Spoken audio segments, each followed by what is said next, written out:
curious if you struggle with white refined sugar. I hear a lot of people say, Melissa, I am like so addicted to white refined sugar. I'm so addicted to junk food, or I work out so I can have junk food.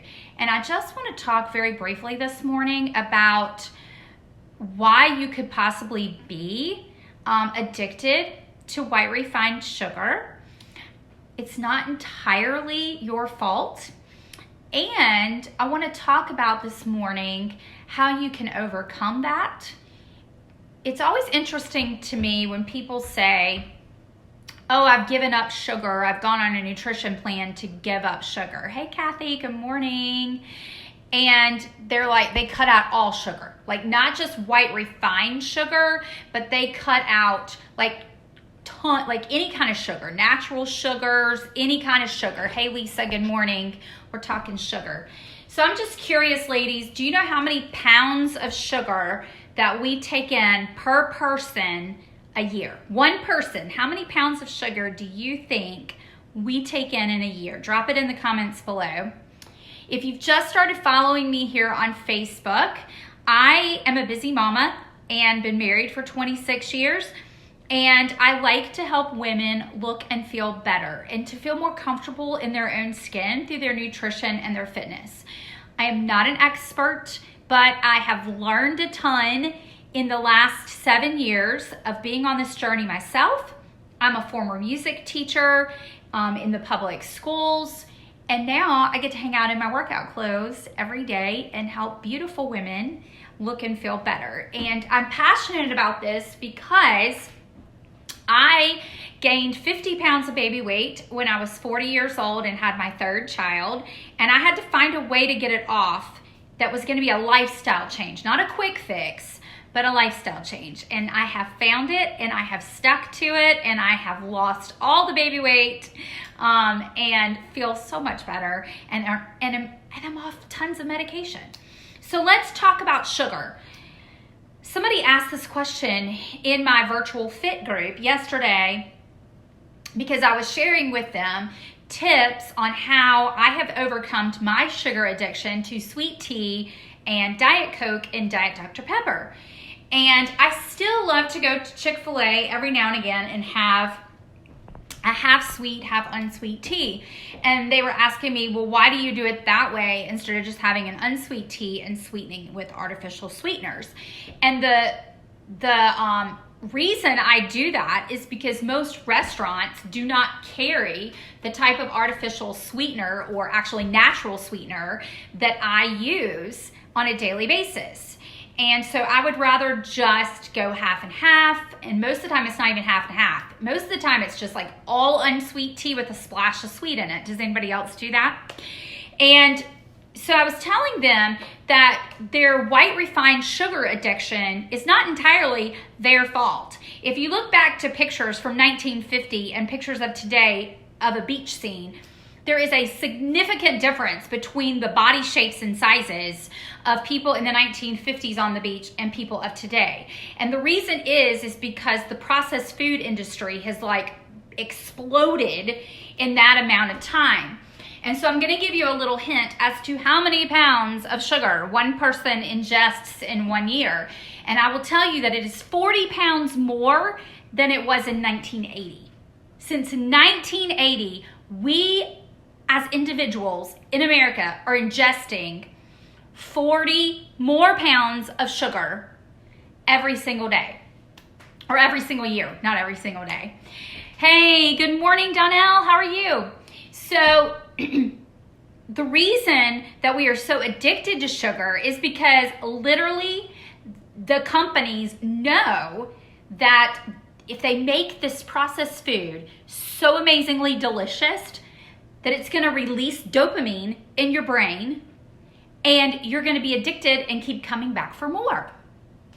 So if you have the Oreo cookie, you're releasing that dopamine in the brain, and your body is saying, I want another, I want another, I want another. Same thing with chips, even though chips have very much less sugar than a sweet.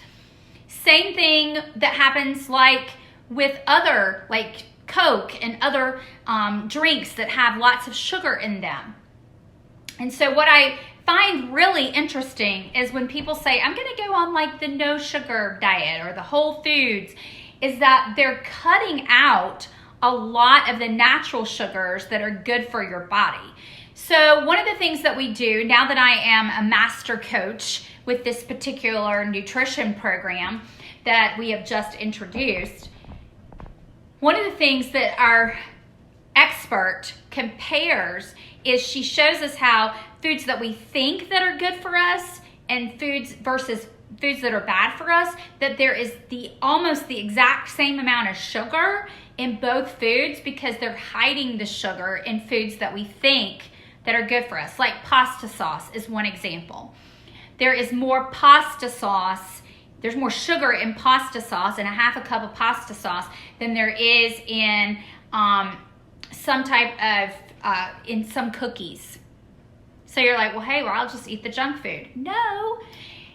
And chances are you're having even more sugar because most of us don't have just a half a cup of pasta sauce. We have more than that because we have more pasta on our plate. So all that is to say is you have to watch what you're eating and you have to get educated about what you're eating. And the knowledge is the power for you to overcome this sugar addiction in your life. So step one is start reading your labels and start learning. That's what I did. I started learning and getting educated. And one of the things that I have switched out in my own nutrition, because I still like things that are sweet, but I don't have, Sweet and Low, which is full of aspartame, and I don't drink Splenda. So when you go to Chick-fil-A and you order a diet lemonade, you're saying, thank you for a glass of Splenda. And Splenda, if you don't know, has been bleached. So that's how they get it that pretty white color. So basically you're saying, let me have some bleach this morning with my diet lemonade. So I stay away from those artificial sugars, but I do use stevia. So this is a company called Sweet Leaf, and stevia is a natural sugar found from the stevia leaf.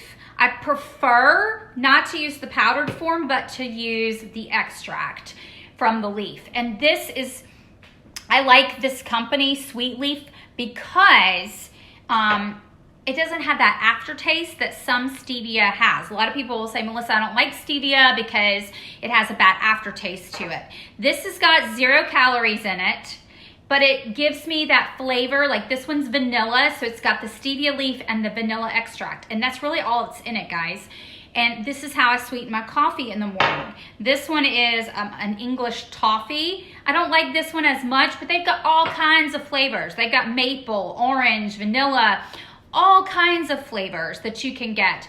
And where I've seen the most of them is at Sprouts. Fresh, like Sprouts Farmers Market, if you have a Sprouts in your area. If not, you can get it online, and I've also seen it at Fresh Market, and sometimes it's on sale at Fresh Market.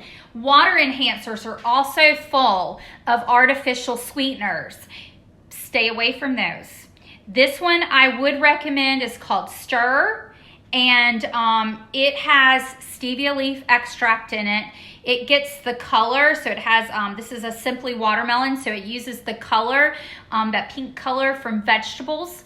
So they're using whole foods in it, and I can read everything on the back of it, which is a big deal for me. If I can't read it, then I'm not buying it. So those are some products that I have used to help me. I am working hard to remove the hidden sugars in my house. And yes, sometimes I do let my kids still have some junk food in the house, but I personally stay away from it. So I hope these tips have helped you. If they have, oh, and I almost forgot. I forgot to tell you how many pounds of sugar one person is ingesting in a year. And you've got to watch this video all the way to the end. I'm not putting it in the comments in order to know the answer, but the answer is 152. So if you watch the entire video, good for you. I may come on and do a post later today to see if you watched it. The answer is 152 pounds of sugar.